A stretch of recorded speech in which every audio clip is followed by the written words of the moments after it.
Hi everyone. In this video, we're going to be doing A-Level Maths 9709, Paper 52, Probability and Statistics 1, May, June 2025. This paper is 1 hour 15 minutes long, so we'll try to finish within that time limit. So without further ado, let's get started. Okay, so first question, we're told that Rachel has 3 coins. The first coin is biased, so the probability of obtaining a head when it's thrown is 1/3. Second coin is also biased, so probability of obtaining head when it's thrown is 1/4.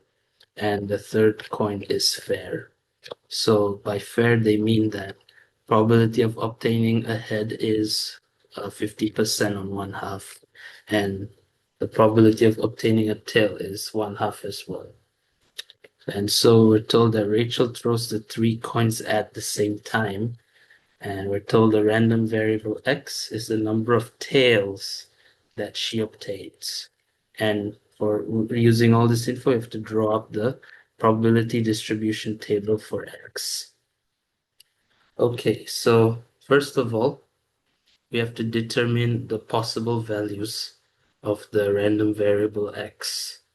So x could either be 0, like no tails at all the way up to 3. So 0, 1, 2, 3. Okay, so now we're going to find the probabilities for each case. So the probability that x equals to 0. So this means that all 3 coins are heads. So that would just be first coin, probability of obtaining a head is 1/3, and second coin is 1/4, and the third coin is 1/2. So type into your calculator, you'll get 1/24.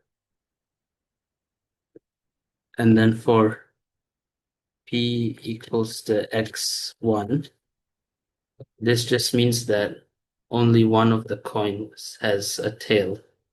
So there are 3 possibilities for this one. So first case is that only the first coin has a tail, while the other 2 are heads. Second case is only the second coin has a head, while the third case is only the third coin has a tail. So head, head, tail.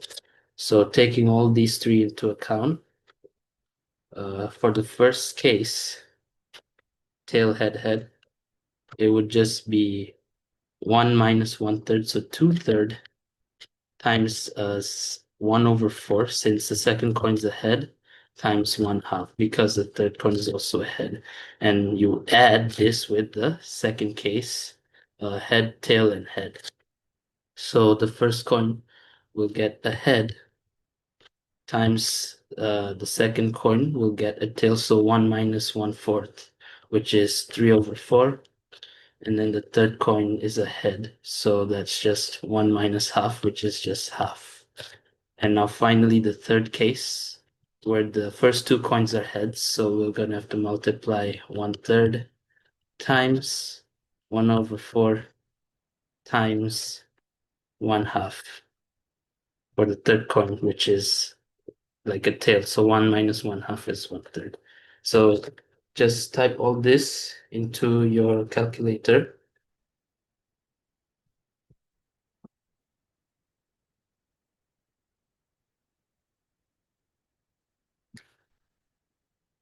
You'll get 1/4. Now we're going to find P equals to X equals to 3.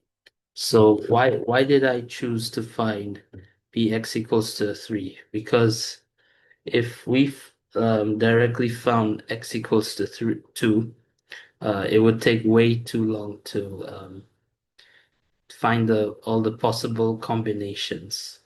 So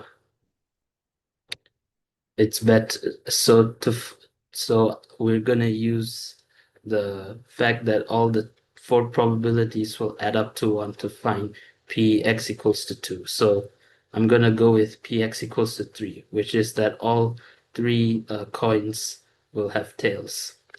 So that's just 2/3 times 3/4 for the second coin times 1/2.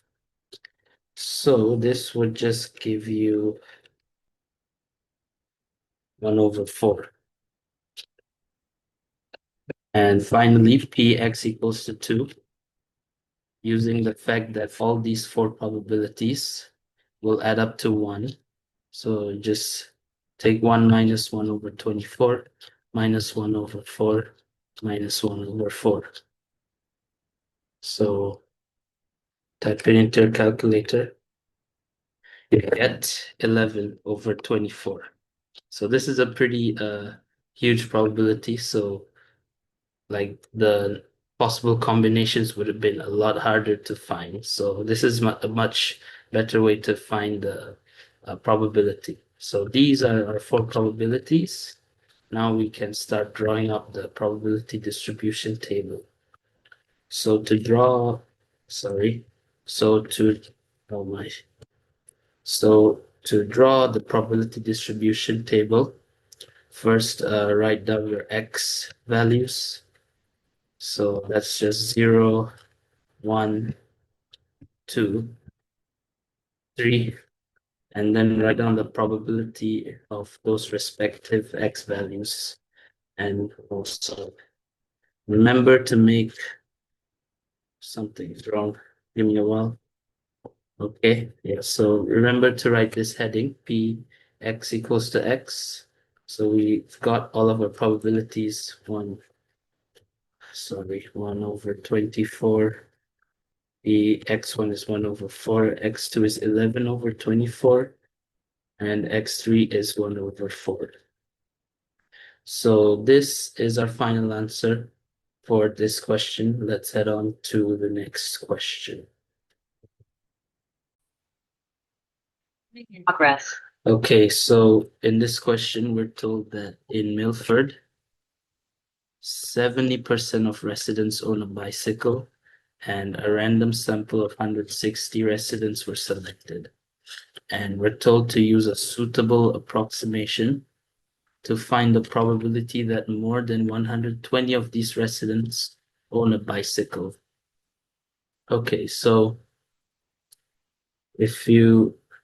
you should realize that for this question, we'll have to use a binomial distribution where n is equal to 160, and the probability of a success, which in this case is the probability of owning a bicycle, is 70% or 0.7. Okay, so this is the distribution we're going to use. And for this question, we're going to have to find the probability that x, which is the number of residents that own a bicycle, is more than 120. Yeah, so this probability we can rewrite as 1 minus px is less than or equal to 120. And to solve this question, we're going to have to use a suitable approximation. And that suitable approximation is the normal approximation. So we're going to have to use the normal this distribution to approximate this. So we have to find our mu, which is our mean, and our variance or standard deviation. So let's find our mu first. So mu is just n times p. And so n is the number of the random sample, 160, and p is the probability of success. So that would just be 160 times 0.7. Okay, that's equal to 112. Now let's find our variance. So let's look at the formula sheet. All right, so for the binomial distribution, our sigma squared, the variance is np times 1 minus p. So let's use that formula, and Q, where Q is 1 minus P. So that's just 160 times 0.7 times 0.3, which is equals to 112 times 0.3. That's 33.6. And with that, we're ready to convert this into a binomial distribution. So first, we're going to have to convert the x to a z-score. And to do that, first make sure that you add 0.5 to the 120, because we are using a continuous distribution to approximate a discrete distribution. So this is to account for the continuity correction. So take note of that. So this would just be, 120.5. And then you subtract mu, which is 112, divide by the standard deviation, which is just the square root of 33.6. Okay. All right, now just evaluate all this and make sure that you round it off to at least 3 decimal places, because in our normal distribution table, so in order to make it easier, for our z-score, it's 1, 2, 3.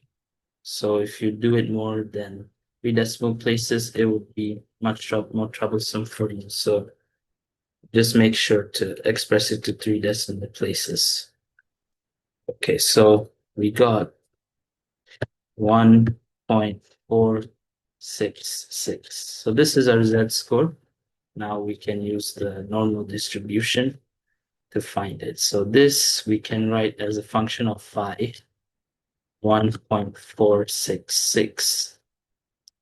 So to find phi 1.466, we have to use our normal distribution table. So let's look for the z value of 1.466. Okay, so 1.4 is here, and 6 is here. So this is the value that we should choose. And then we also have 6 as the last digit. So if we have 6 as the last digit for this row, we're going to have to add 8. So this is 0.9279 plus 0.0008. So let's write that down. 0.9279 plus 0.0008. So you have to add 8 to the last digit. Okay, now just type this into your calculator.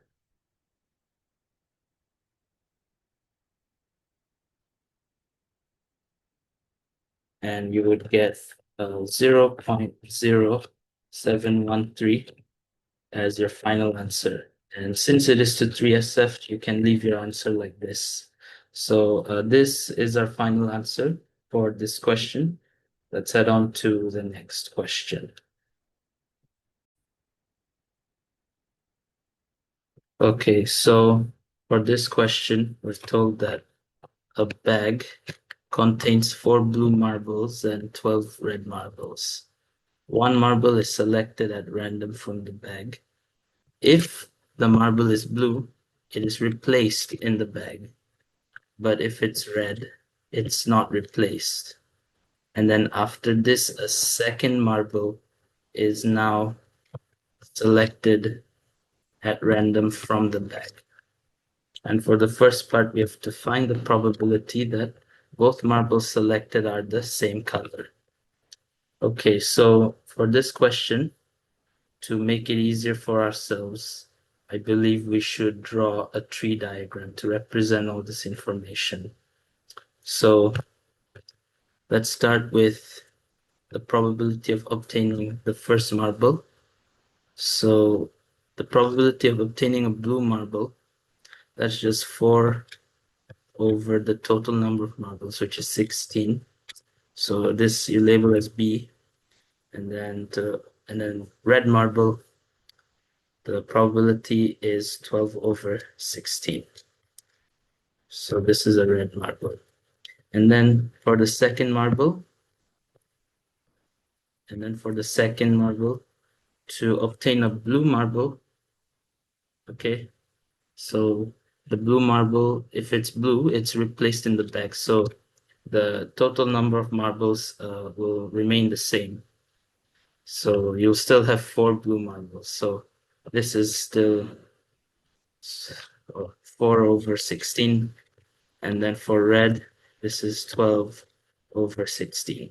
However, if it's a red marble that's selected first, it's not replaced. So you would have 15 marbles in total instead of 16. So since you didn't select any blue marbles, you still have 12 blue marbles over 15. And to get a red marble, you'll have, oh wait, sorry. Okay, it's not 12, sorry, it's 4.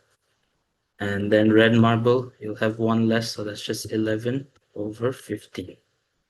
So this is our possibilities, and we're gonna have to find the probability that both of them are the same color. So it's either that both of them are blue, or both of them are red. So we're gonna have to find the probability that they're blue,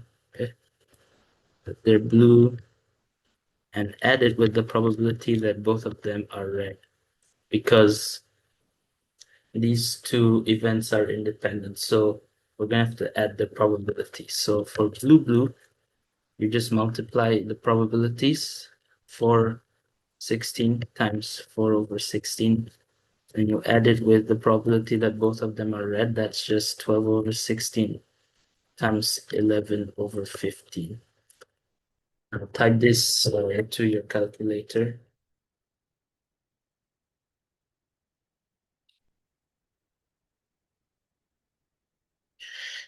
You'll get 49 over 80. So this is our final answer for this part.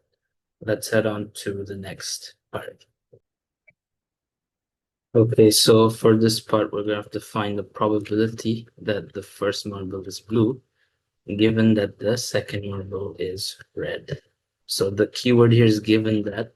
So by that, you should know that you're gonna have to use the formula for conditional probability. So first, let's write down the statement in terms of the probability notation. So this is the probability that first is blue, given that, which is the dash, given that the second is red. So the formula for this is the probability that the first is blue union with the second is red. So this just means that there's a probability that the first is blue and the second one should be red, divided by the probability that the second one is red. Okay, so to do this, to find the first probability, let's look at a tree diagram. So first blue and second red, there's only one choice here, which is BR. So BR would just be 4 over 16 times 12 over 16. So 4 over 16 times 12 over 16. And then you divide that by the probability that the second one is red. So that would include BR and RR. So we're going to have to add those two probabilities of BR and RR. So that's 4 over 16 times 12 over 16 plus 12 over 16 times 11 over 15. Okay, so type it into your calculator.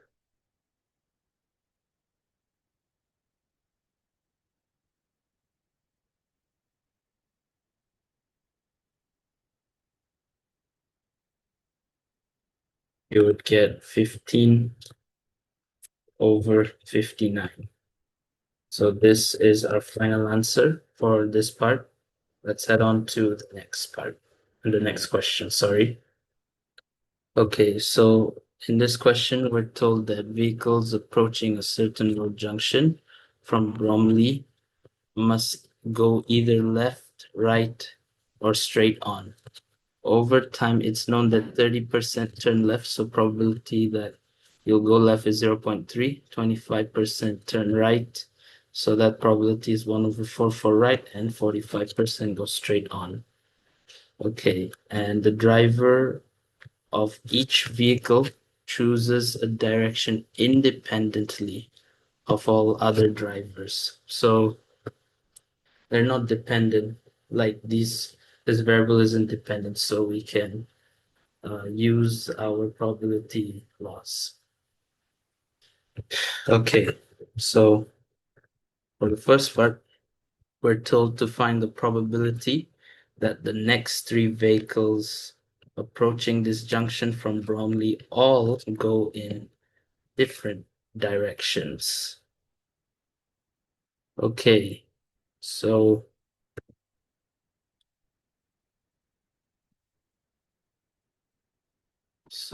we're gonna have to consider all of the cases.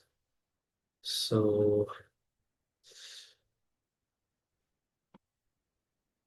all right, so let's say the first one goes left, the second one goes right, and the third goes straight. So for this probability, for this case, the probability would just be 0.3 times 0.25 times 0.45. Okay, and then and this can have other like arrangements. So we should multiply this by 3 factorial. Like it can also go right, left, straight, and in other ways as well. So don't forget to multiply by 3 factorial because there's 3 factorial ways that it can go. So type all this into your calculator. You should get 81/400. And I always encourage that you leave all your probabilities in exact form if it's possible. Or if not, it's also okay if you leave it to 3SF, but I always encourage to leave it in the exact form. So this is our final answer for this part. Let's head on to the next part. Okay, so for this question, we're told to find the probability that from the vehicles approaching this junction from Bromley today, the first vehicle to go left is before the 9th vehicle. Okay, so if you don't realize, this is a geometric distribution where the probability of success is the probability of going left. So geometric distribution with probability of success 3. So here we're told to find the probability that the vehicle will turn left before the 9th vehicle. So it could either be the first vehicle all the way to the 8th vehicle. So let's draw 9 spots. So 1, 2, 3, 4, 5, 6, 7, 8, 9. So all these can be left, but not this. So we're gonna have to find Px equals to 9. And since this is a discrete distribution, this is also the same as P x equal to or less than 8. So to find this, you just find 1 minus q to the power of 8, where q is the probability of failure. So that's just 1 minus 0.3, which is 0.7. So 1 minus 0.7 to the power of 8. Type it into your calculator. You would get 0.942 to 3SF. So this is our final answer for this part. Let's head on to the next part. Okay, so for this part, we're going to have to find the probability that from the vehicles approaching this junction from Bromley today, the second vehicle to go left is the 7th vehicle. Okay, so to do this question, um, let's draw 7 slots. 1, 2, 3, 4, 5, 6, 7.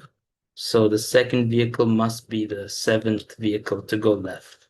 So the first vehicle to go left can either be the first vehicle, the second vehicle, and so on. And then the rest should not go left. So I'll label the rest as L prime.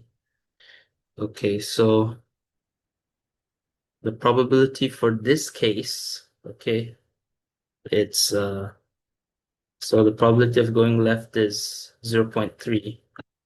So 0.3 to the power of 2 times L prime, that is just 1 minus 0.3, which is 0.7. And that is 1, 2, 3, 4, 5 to the power of 5. And we're also going to multiply with the number of cases number of arrangements that this has. So this is one arrangement. The second arrangement could have L in the second position. So that's second, third could be here, fourth could be here, fifth could be here, and sixth is here. So there are 6 possibilities for this. There's 6 possible arrangements. So just type all this into your calculator. You would get 0.0908 to 3SF. Okay, let me check. All right, yep, 6. Okay, so this is our final answer for this part. Let's head on to the next question. Okay, so for this question, we're told that the time taken T minutes by 300 students to travel to this college are recorded. The results are summarized in the table. Okay, so we're told that the time less than or equal to 10, we're given the cumulative frequency 34, and the others T equals to 20 all the way to T less than equals to 90. And for the first part, we're going to have to draw a cumulative frequency graph to illustrate this information on this grid. Okay, first of all, let's label our axes. So our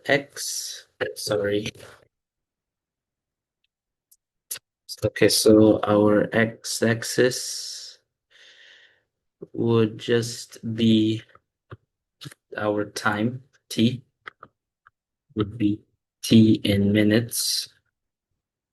And then our y-axis, our y-axis will just be our cumulative frequency.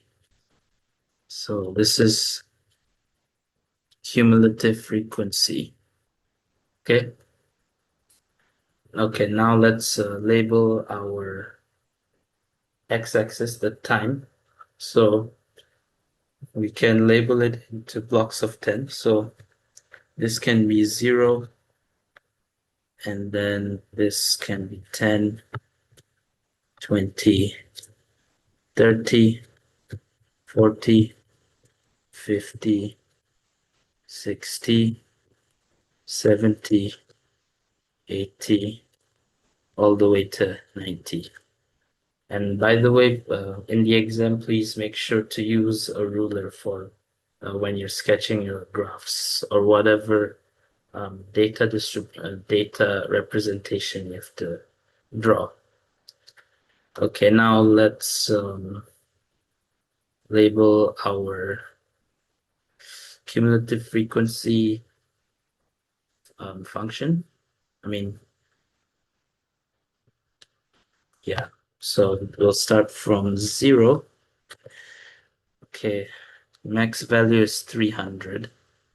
So, okay, this one, 50, 100, 150. Now that's too, okay, let's see. Okay, so if we let 300 be here, So it'll be 1, 2, 3, 4, 5, 6, 7, 8, 9, 10, 11, 12, 13, 14, 15. So 300 divided by 15 would be 20. So each gap would be 20. So this would be 20, 40, 60, 80, 100, 120.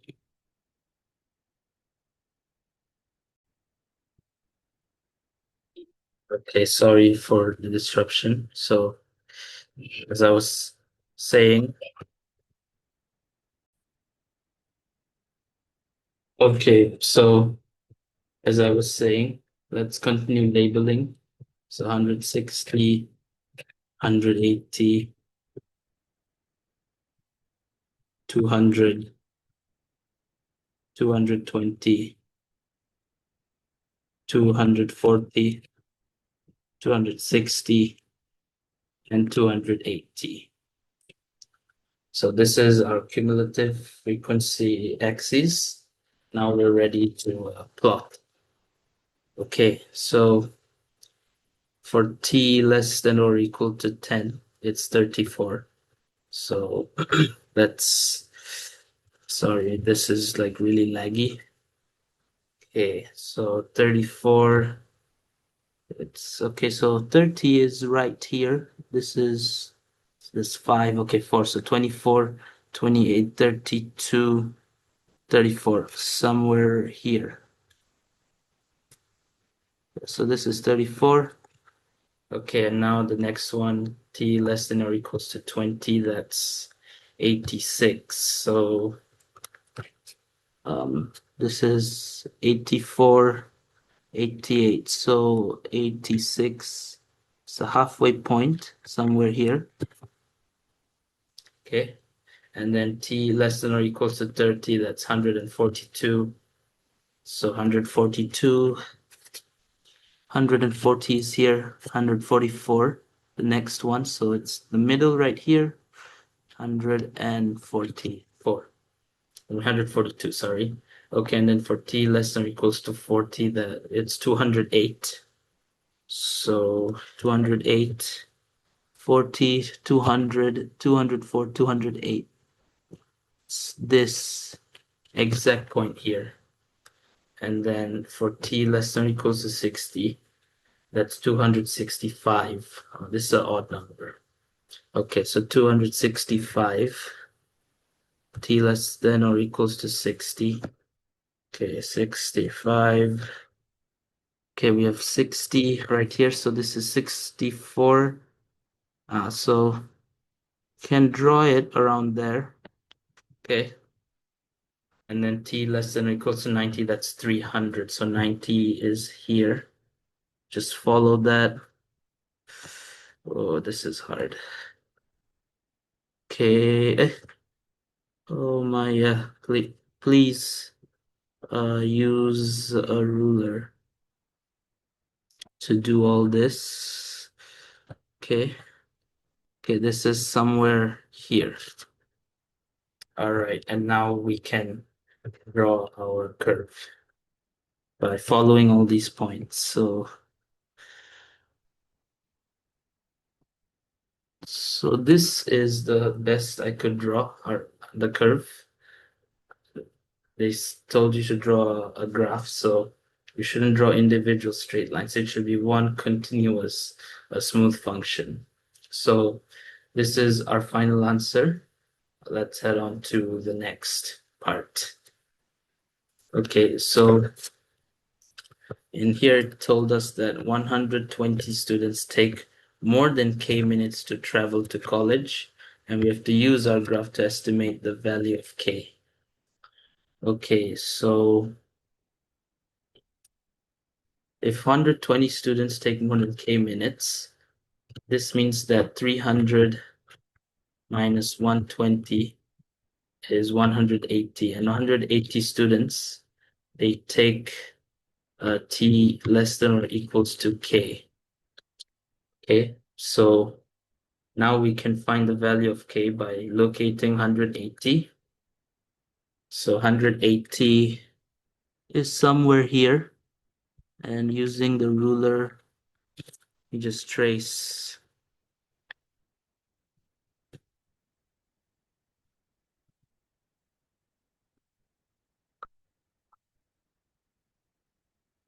Okay, so we end up right here.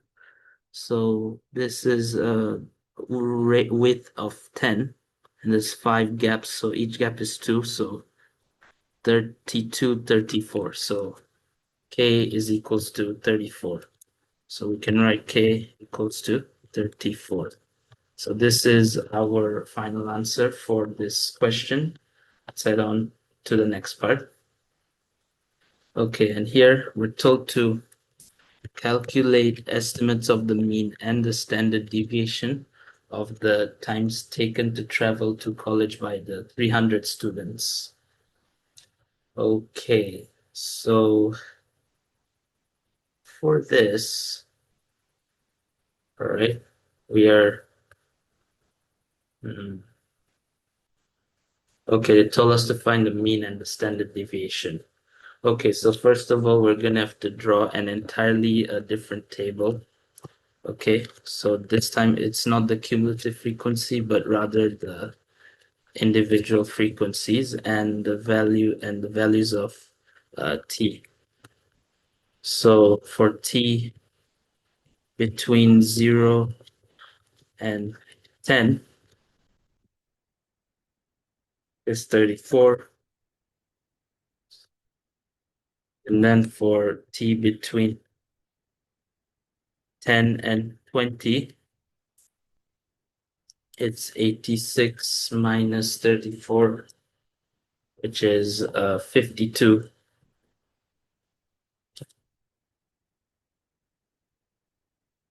And then for 20 and 30,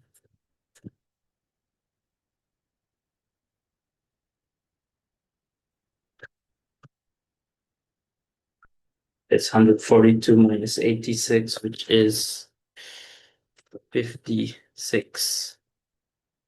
Okay, and for 30 between 30 and 40, uh it's 208 minus 142, which is 66. And then t between 40 and 60,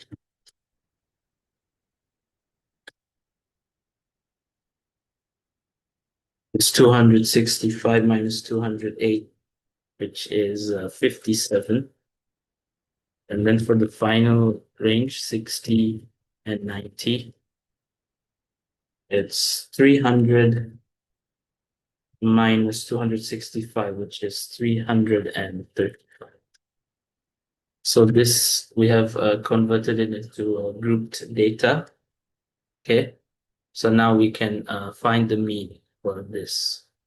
Okay, so let's look at the formula for finding the mean for grouped data. So the mean for finding it, it's the sum of f times x divided by the sum of f. All right, so our f is the frequency and x is the value of t. And to determine which value of t to take, we just take the middle value. So in this case, this would be 5. This would be 15. This would be 25. This would be 35. This would be 50. And this would be 150 divided by 2, 75. So now we can find our mean x bar. So that's 34 times 5 plus 52 times 15 plus 56 times 25 plus 66 times 35 plus 57 times 50 plus 35 times 75 divided by 300. So let's type it into your calculator.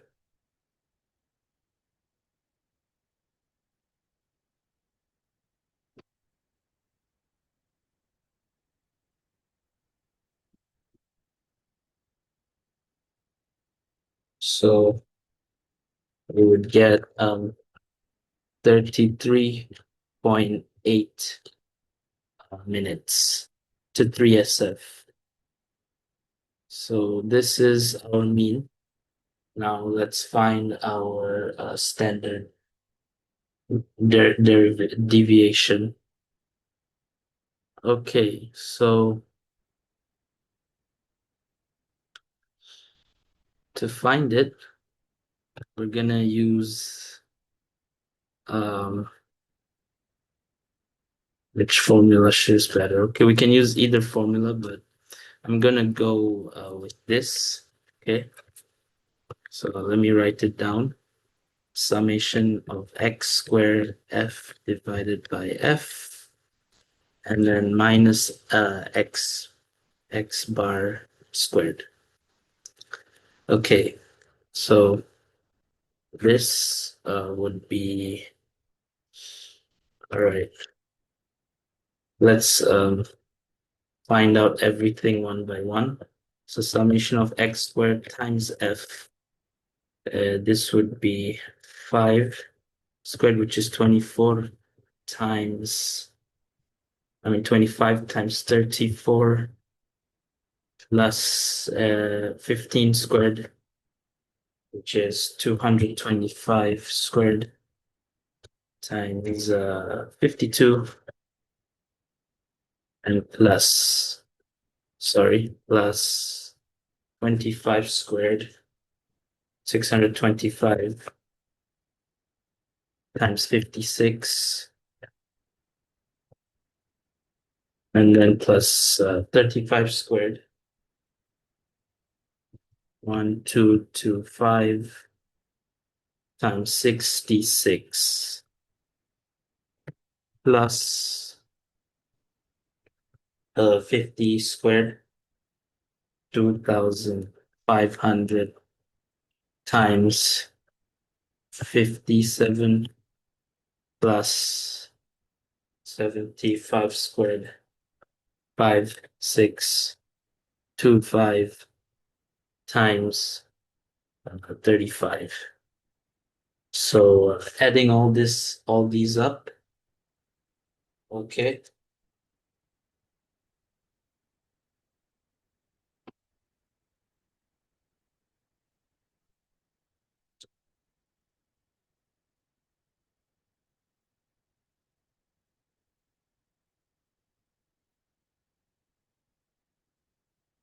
Oh boy. 625 times 35, you will get 467,775.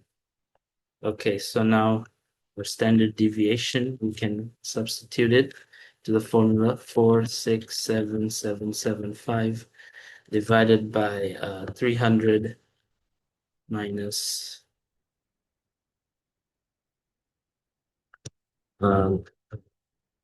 34 times 5 plus 52 times 15 plus 56 plus 25 plus 66 times 35 plus 57 times 50 plus 35 times 75 divided by 300.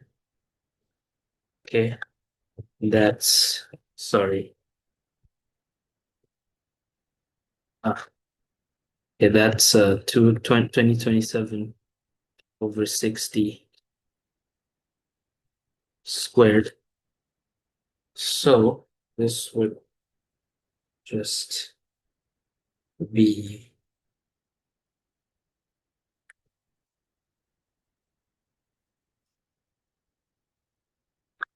20.4 to 3SF. So this would be our standard deviation, and these would be our final answers for this question. Let's head on to the next question. Okay, so for this question, we're told to find the number of different ways in which the 10 letters in this word can be arranged so that there's an M at the beginning, an M at the end, and no A's are together. Okay, first of all, let's look for the number of repetitions in this word. So there is 1, 2, 3, 4 A's and two M's. Let's see if there's any other letters. No, L, G, A, M. Yeah, it's just these two letters, four A's and two M's. Okay, so first of all, let's draw 10 slots. 1, 2, 3, 4, 5, 6, 7, 8, 9, 10. And there has to be an M at the beginning and an M at the end. Okay, so first, let's find the number of arrangements with no restrictions. No restrictions. Okay, so there's 8 spaces altogether, so 8 factorial. And you divide it by the number of repetitions that we have. So we only have 4 A's, so 8 factorial 4. Okay, you don't have to evaluate it, you can leave it like that if you want to. Okay, now let's find the number of ways. Like, okay, so um, let's find first the number of ways that 4 A's are together. Okay, so to do that, let's first draw 4 A's. So as you can see, we have 4 empty spaces, so 4 factorial. And this is only one case. There's another case where the A's could be in the second, third, fourth, fifth position. Like there's 5 of those, so you have to multiply it by 5. Okay, so that's 5 factorial, 120. And then now we have to find the number of ways that 3 A's are together. So let's erase 1 A here. So now there's 1, 2, 3, 4, 5 factorial ways for this case only, but again, remember that these 3 A's can be anywhere, and there's 6 possible places for them. So multiply that by 6. So this is basically just 6 factorial, which is 720 factorial. And lastly, let's find the number of ways that 2 A's are together. So let's write 2 A's. There is 1, 2, 3, 4, 5, 6. So 6 factorial. And these 2 A's, they can be in 7 possible places. So there's 7 cases of them. So there's just 7 factorial, which is 5040. Okay, and to find our final answer, just minus 8 factorial over 4 factorial, minus 120, minus 720, minus 5040. So 8 factorial over 4 factorial.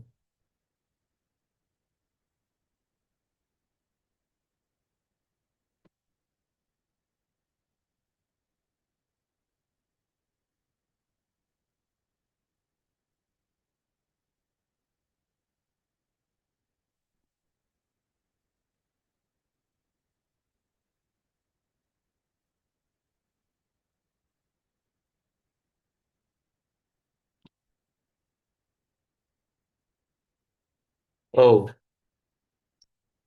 okay, wait. Oh, wait. So for the ways that the 2 A's are together, we have to remember there's 2 more A's that are being arranged in here. So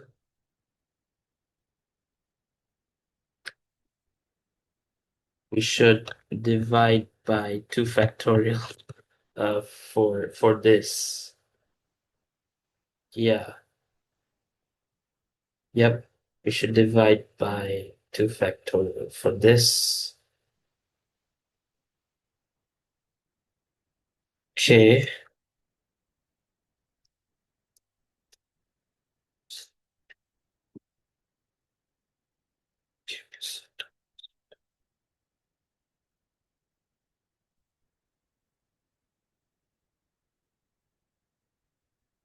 Okay. So, okay, we also have to make sure. All right, so to do this, let's consider these two separately. Okay. All right, so now there is, yeah, so these are two like singles. So now there's one, two, three, four, five, six. Yeah, there's a six slots to fill up. So six slots to fill up. Okay, so the 6 factorial.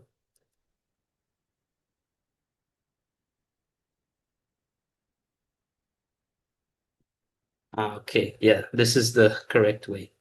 Okay, so now we can find our correct answer. Okay, 6 factorial. This would give you 120.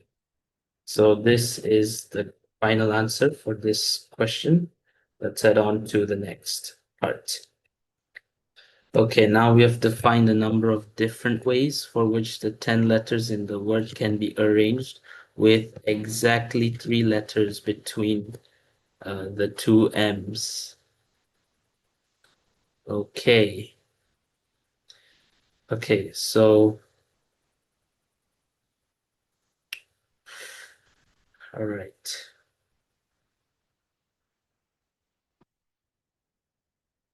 Okay, so between two M's. Okay, let's consider this case by case. So again, let's draw 10 spaces. So 5, 6, 7, 8, 9, 10. So first M would be here, 3 letters. So second M would be in here. Okay. So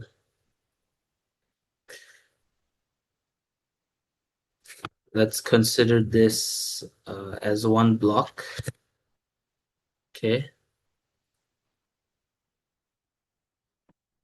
So this one, we're gonna have to, so this is one slot. So 1, 2, 3, 4, 5, 6. So this is gonna be 6 factorial. Okay, wait, no, let's not do it this way. Let's just consider each case by case. So there is 3 spaces between the two M's, and then there's 5 more spaces in there. So this is just going to be 8 factorial over 4 factorial for this. Okay, so this is one case. There can also be, this is the second case where the M's are here, and then a third case where the M's are here, and a fourth case where the M's are here, and then a fifth case where the M's are here, and finally a sixth case where the M's are here. So it's 8 factorial over 4 times 6. Yeah. Yep. You'll get 10,080. So let me think again. Yeah, so this is the final answer for this question. Let's head on to the next question, the next part. Okay, so for this question, we're told that 5 letters are selected from the 10 letters in this word. And we have to now find the number of different selections in which the 5 letters include at least one M and at least 2 A's. Okay, so to do this, we're gonna have to do it case by case. So first case, we will have one M and 2 A's. So these 2 letters we can choose from the L, G, T, E. You can choose any 2. So this one would be 4, choose 2. And this would be 6. And then the other one, we have 1M and 3 A's. Okay, then we have one free spot, which we can choose from the 4 letters. So 4 choose 1. This would be 4. Then the fifth one, we have 1M and 4 A's. So this is one selection, so we'll just put as 1. And then now let's go on to cases with 2 M's. So 2 M's and 2 A's. So here we again have 1. So 4 choose 1. This is 4. And then we have 2 M's and 3 A's. So this is again just one selection. And now we're gonna add these numbers all up. So 4 plus 4 is 8, 8 plus 1 is 9, 9 plus 1 is 10, 10 plus 6 is 16, so answer is 16. So this is our final answer for this part. Let's head on to the next question. Okay, so in this question, we are told that these birds, their adult wingspans, are normally distributed with mean 74.8 centimeters and standard deviation 32 centimeters. And we're told that a random sample of 120 adult crestals are selected. For the first part, we're told that how many of these adult crestals would you expect to have wingspan between 72.4 centimeters and 76.3 centimeters. Okay, so let's first define the random variable x as the wingspan of the adult crestals. So this follows a normal distribution of mu 748 and variance 33.2 squared.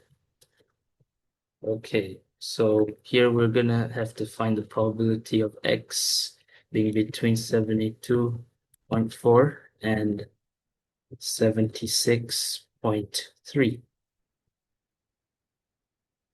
Okay, so in order to do this, this is the same as finding the probability that x is less than 76.3 minus the probability that x is less than 72.4. Okay, so to find these, we have to convert these to z-scores. So z is less than 76.3 minus the mean, 74.8, divided by the standard deviation, 3.2. And then minus p, z is less than 72.4 minus mean 74.8 divided by 3.2. Okay, and now let's evaluate this. And if you don't get an exact answer, you should round it off to 3 decimal places because it will be more easier for you to use the normal distribution table later on. So this is 0.469 minus p z less than 72.4 minus 0.75. Okay. Now we can convert them into functions of phi. So this is phi 0.469 minus phi minus 0.75. So let's simplify the phi minus 0.5. So this one, we can use this formula phi minus z equals to 1 minus phi z. So this is 1 bracket 1 minus phi 0.5. So this is just minus 1 plus phi 0.75. So this, let's use the normal distribution table. Let's first find phi 0.469. So okay, by 0.469. Okay, so 0.4 and 6. Okay, this is 0.46, and then 9. We're gonna have to add 32 to the last two digits. Okay, so 0.6772 plus 32. So 0.6772 plus 0.0032. Let's double check that. Okay. Now let's find the phi 0.75. Okay, so 0.7, let's look for 5. Okay, so this is here, 0.7734. Okay, then plus 0.7734. Let's double check. Okay, and then all this minus 1. So this is the probability that we have to find, but we're not told to find the probability. We're told to find how many of these adults will have. So we just multiply 120 by this probability. So 120, okay, 0.6772 plus 0.0032 plus 0.7734 minus 1, we get 0.4538.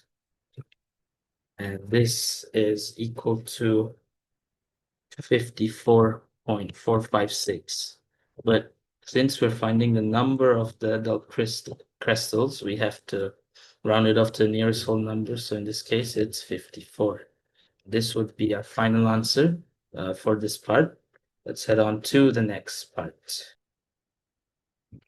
Okay, so for this question, we're told that the masses of adult crystals are normally distributed with mean mu kg and standard deviation sigma kg.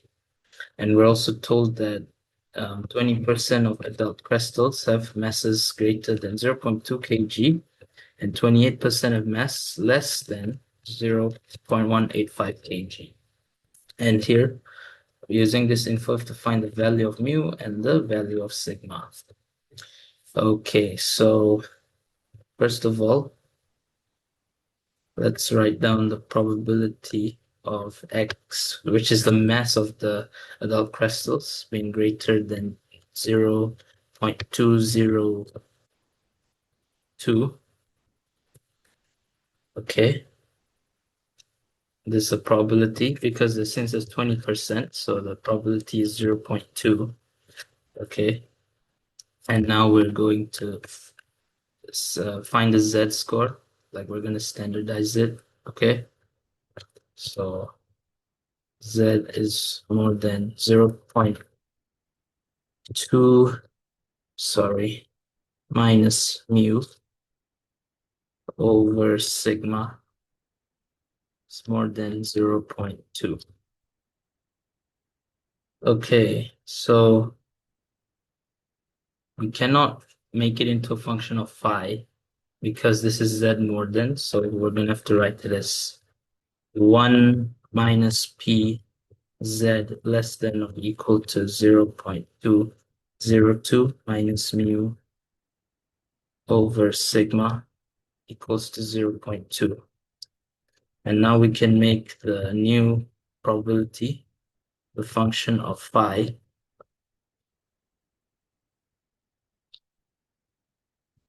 equals to 0.8. And hence phi bracket 0.202 minus mu over sigma equals to 0.8. Now, in order to find what's inside the phi function, we're going to have to use the normal distribution tables in reverse. So the closest value to 0.8 is 0.7995. And to make it 0.8, you just have to add 5. Hence, our value is 0.842, okay? So this you can equate to 0.842. 0.842. And hence, 0.202 minus mu equals to 0.842 sigma. This is equation 1. Now let's form our equation 2 using the second piece of info, that 28% of masses less than 0.185 kg.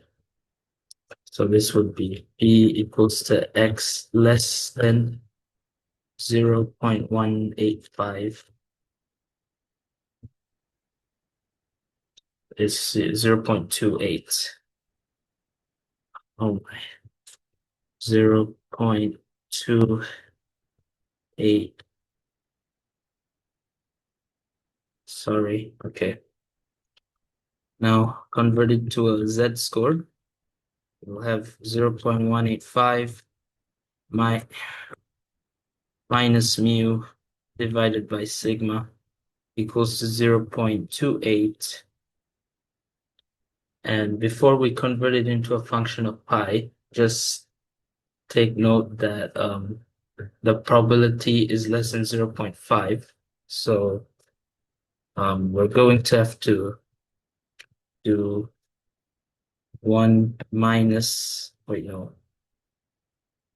Okay, let's just convert it into a function of pi first. 0.185 minus mu over sigma equals to 0.2, goodness, 0.28. Okay, so as I was saying, since the function, like the probability says in 0.28, the function inside phi must be negative. So using the formula for negative values of z, we can rewrite this as 1 minus phi. It's 1 minus phi mu minus 0.185 over sigma equals to 0.28. And then we can write phi mu minus 0.185 over sigma equals to 1 minus 2.8, which is 0.72. Okay. And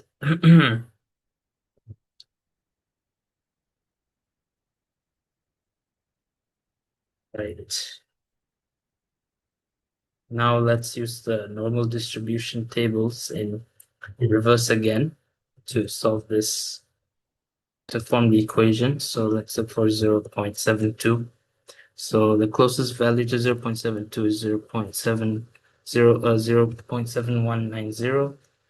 And then to make it 0.72, you have to add 10. So it is 0.583. So this one, mu minus 0.185 over sigma equals to 0. Sorry, my computer keeps glitching. 583.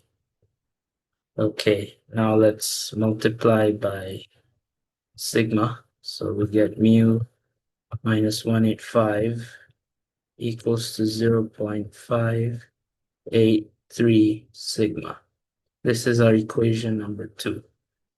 So now we're gonna have to solve this simultaneously, okay? So in order to do that, we are going to use the elimination method, where we will add the two equations up, and by doing that, we'll eliminate mu, and we'll only have an equation in sigma. So let's add 1 and 2. So adding 1 and 2 gives us 0.842 plus 0.583, which is 1.425 sigma equals to 0.202 minus 0.185, which is 0.017. Okay, so sigma will be equals to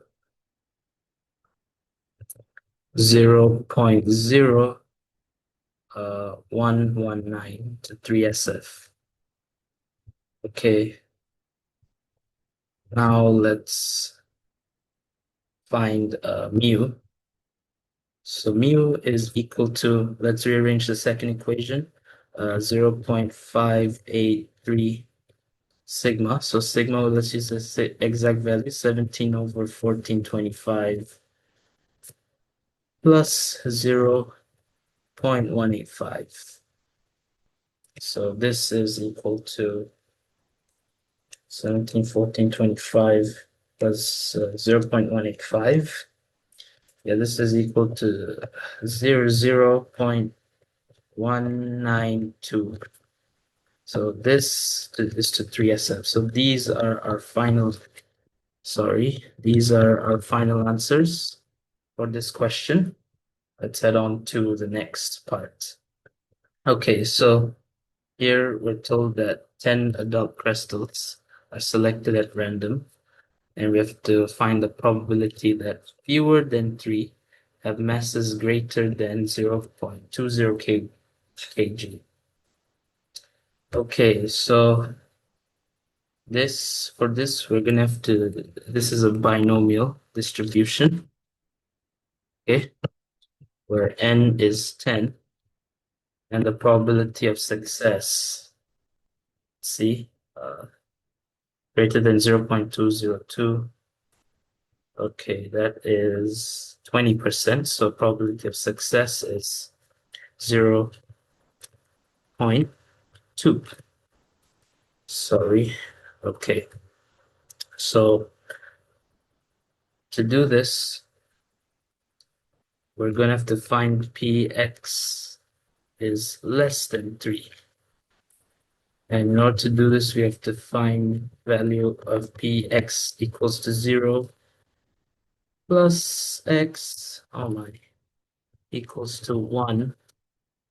Something is going on with the pen, sorry. So selecting this,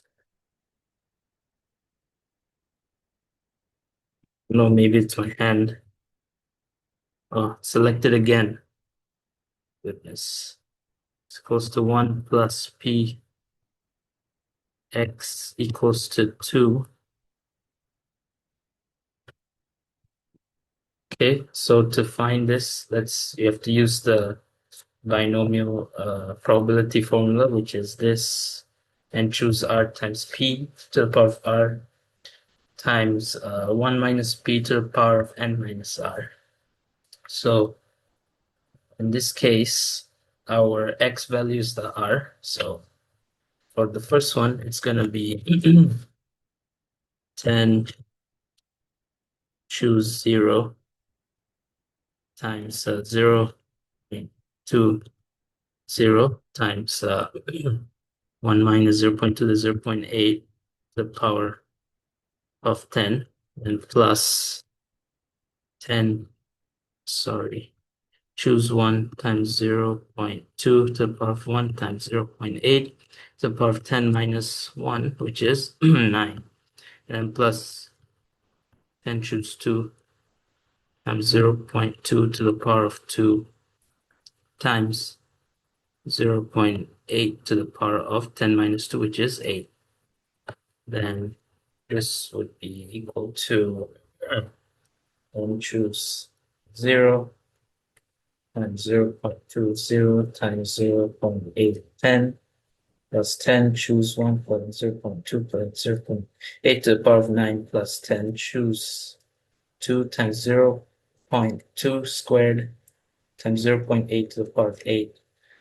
Okay, we'll get 0.678 to 3SF. Oh my. So this is our final answer for this part. And we have also come to the end of this paper.